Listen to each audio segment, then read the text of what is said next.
A gente fazia rádio em 1995, quando eu comecei, com nada da tecnologia que temos hoje. A gente tinha algo muito básico, muito primário perto do que temos hoje, então era preciso criar mais. Porque você tinha que buscar a notícia através de outros meios. E nesse caso, o rádio era o nosso rádio escuta. Ou seja, não é tipo a tecnologia atual de hoje, que em questões de segundos, você sabe que lá no Afeganistão está havendo uma rebelião. Não existia isso. Então, esse já foi um grande desafio para a gente. Hoje a tecnologia nos dá um amparo que não nos dava à época, então dependia muito da nossa inspiração, da nossa criatividade, do nosso esforço, da nossa busca. Não que não dependa disso hoje, mas hoje, como a gente tem muito mais elementos, a gente tem tecnologia que não existia na época, a gente tem a condição de fazer mais coisas, de pulverizar mais o nosso trabalho. Por isso que a gente sempre diz que o rádio é uma caixinha de surpresa. Porque a cada dia ele apresenta mais novidades para o ouvinte. Tanto é que eu tenho já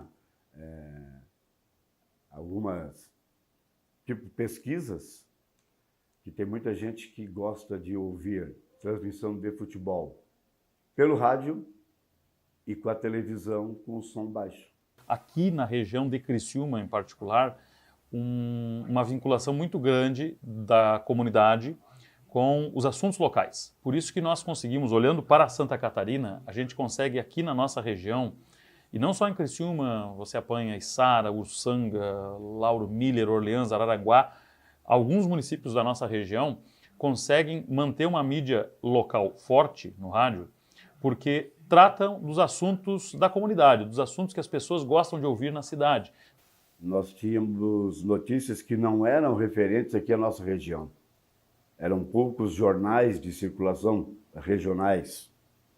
Então você recebia um jornal Correio do Povo, de Porto Alegre, da empresa Caldas Júnior. Também recebia o jornal Zero Hora, que ainda existe até hoje. Temos algumas agora edições digitais, não mais em papel. Então, com essa evolução do rádio, a influência dela é muito importante. O rádio tem um papel importante na nossa região. Por quê? Porque o ouvinte agora quer saber notícias da sua cidade. Então, hoje, a gente consegue fazer um rádio muito mais informativo porque as pessoas nos consomem, porque as pessoas gostam de saber do que está acontecendo aqui. Por isso que nós temos relevância local, nós temos repercussão local, com certeza. A fidelidade, a credibilidade. Muitas vezes você dá uma notícia que não é real, que é hoje onde nós estamos nas famosas fake news. E aí, o que acontece? O locutor bobão lá falou isto. Entende? Por quê? Porque vai haver uma cobrança. Hoje em dia, o cativar está no ouvir as pessoas, no se colocar no lugar das pessoas, no dizer aquilo que as pessoas querem ouvir e, por vezes, ter o jeito para dizer aquilo que as pessoas não gostariam de ouvir, mas sabem que precisam ouvir. Então, hoje em dia, estar no lugar das pessoas é essencial. E isso nos traz a uma condição muito humana, muito viva, porque as pessoas querem saber da gente aquilo que a gente vive na nossa rua, no nosso bairro, no supermercado, quando vai fazer uma compra, no posto de gasolina. Então, nós precisamos, no microfone, ser cidadãos. Com essas novas tecnologias, então você também tem que se adaptar a elas. Por exemplo, nós agora aqui na nossa emissora já estamos fazendo algumas entrevistas Face Live, na live da rádio. Então isso não existia.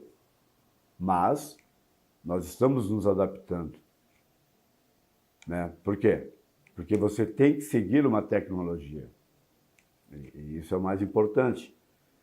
Como a gente convive com um ambiente plural demais, em que tem muita mídia, muito recurso, muita rádio, muita concorrência, há uma impressão de que o nosso público envelheceu.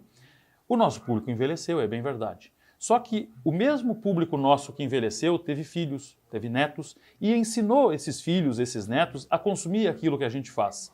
Talvez em percentuais nós de fato tenhamos reduzido, mas nós tornamos qualitativo o nosso público.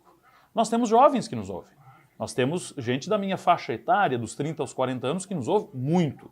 É claro que o público maduro nos ouve mais. Mas o público maduro de amanhã é o público jovem de hoje.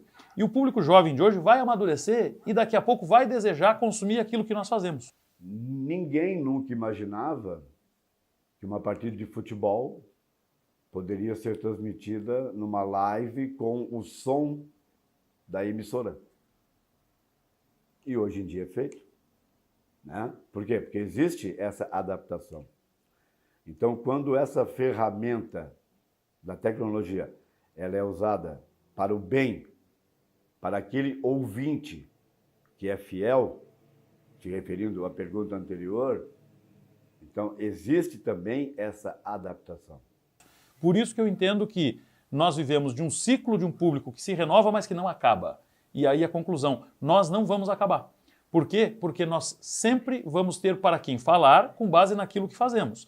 É claro que tem hoje N formas de comunicar em rádio. A gente tem colegas aqui que fazem, por exemplo, um rádio FM jovem espetacular, que a gente não pode abrir mão, que a gente consome eles.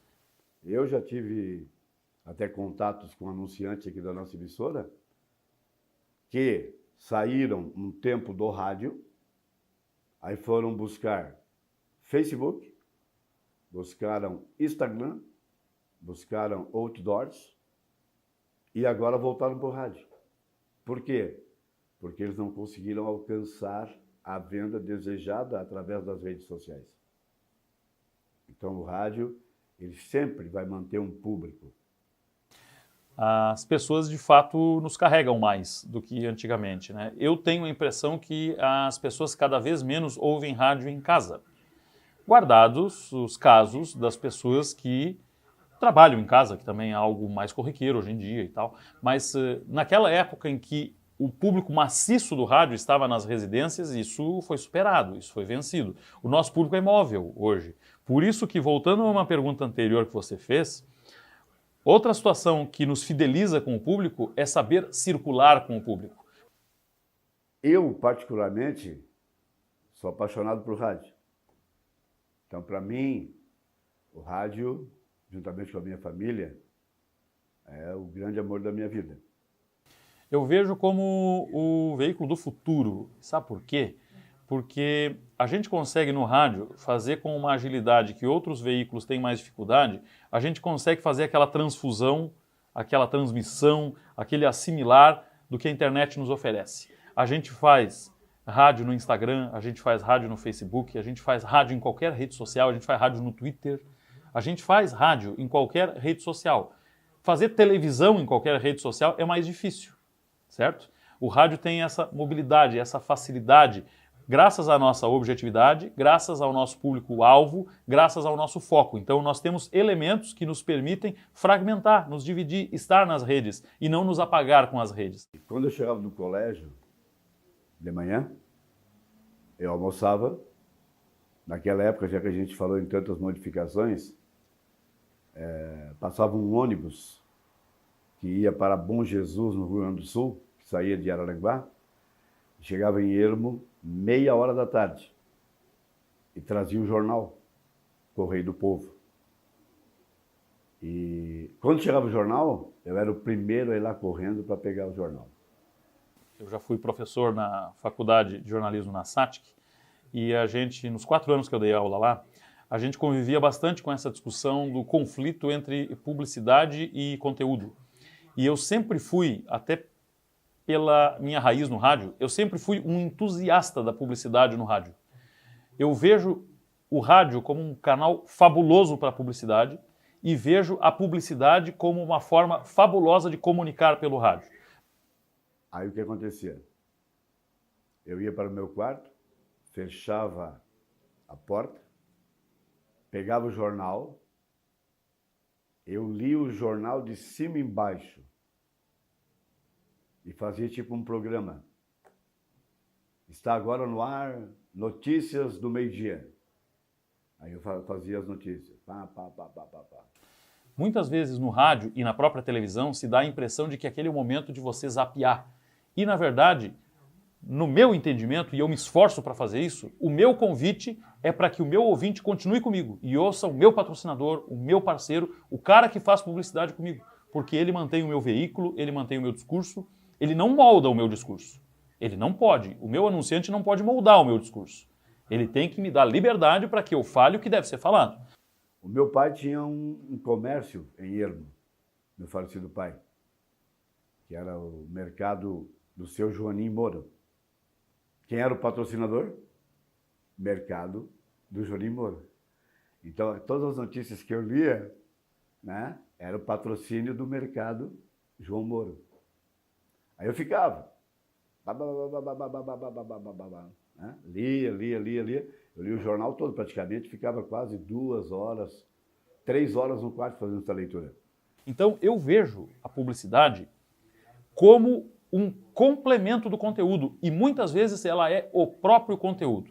Eu passo longe daqueles colegas que entendem que publicidade e conteúdo são distantes um do outro. Eu acho que eles andam de mãos dadas, inclusive. Em 84, então eu consegui realizar o meu grande sonho. Eu entrei aqui na Rádio Imigrantes. Permaneço até hoje. Dei uma saidinha aí, fiquei praticamente talvez 1 ano fora aqui da rádio, mas estava em outra emissora aqui da cidade. Então, eu sou muito suspeito para falar de rádio. Por quê? Porque, como eu falei desde o início, tirando minha família, o rádio, com certeza, é o maior amor da minha vida. E quero permanecer ainda muitos e muitos anos, com certeza. E se tiver modificações que acontecerem, de repente eu posso fazer web rádio, alguma coisa nesse sentido, criar um blog, alguma coisa. Mas o rádio, para mim, realmente é o grande amor da minha vida, juntamente com a minha família, com certeza. Tá. Moro, muito legal. Uhum.